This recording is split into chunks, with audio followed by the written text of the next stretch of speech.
का जो elite class, जिसको हम लोग अभिजात वर्ग कहते हैं, जिसको हम लोग बड़े लोग कहते हैं, जिसको हम लोग हाकिम हुकाम कहते हैं, अधिकारी कहते हैं, पैसे वाले लोग कहते हैं, वो सब लोग एक जगह रहते हैं।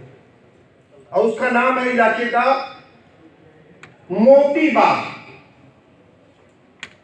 अब वो मोती बाग क्यों नाम पड़ा उस जगह का?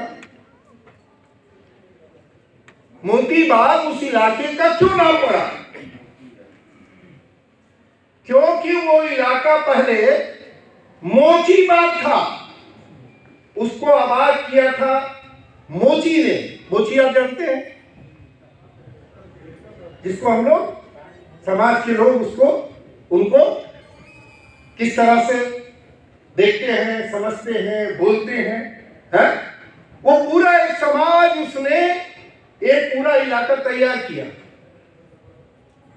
अब मोची की जगह, मोची आपको बोलने की आदत लगी हुई है कि मोची बाहर है ये, अब इसको हमको आपसे छीनना है।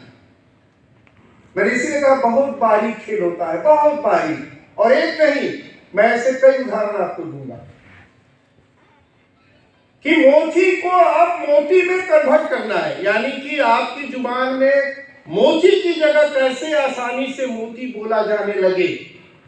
और एक जो जगह बनी है, वो जगह जो है जिसके नाम से हम संबोधित कर रहे हैं, जिसके नाम से हम बुला रहे हैं, कैसे वो पीछे चला जाए, इसकी हमको पूरी एक तैयारी करनी है।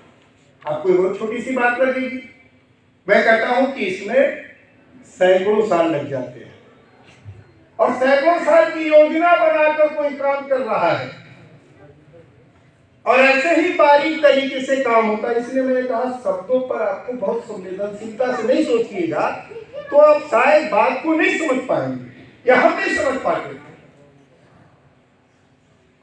सालामार गांव की जगह बना शालीमार बाग। हमने कहा क्या मसला है भैया, सालामार गांव है, अब ये शालीमार बाग यही क्यों बना? तो ये बारीकी से सब कुछ चलता है।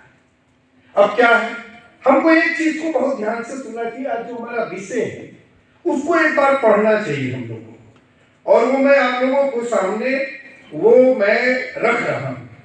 उद्देशिका, संविधान की उद्देशिका।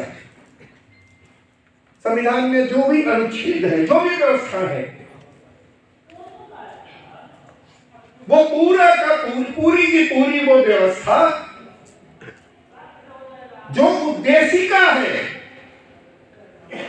उसी दिशा में जाने के लिए बनाई गई है। वो सारी व्यवस्था उसी दिशा में जाने के लिए बनाई गई। कोई उसकी दूसरी तरह से व्याख्या नहीं हो सकती, लेकिन व्याख्या हो रही है, अब व्याख्या की जाती है। कई लोग तो ये कहने लगे हैं और कई तर्क दिए जाने लगे कि ये जो उद्देशिका है वो संविधान का पार्ट ही नहीं।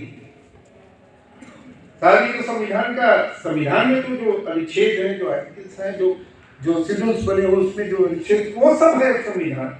ये जो उद्देशिका है वो तो है नहीं।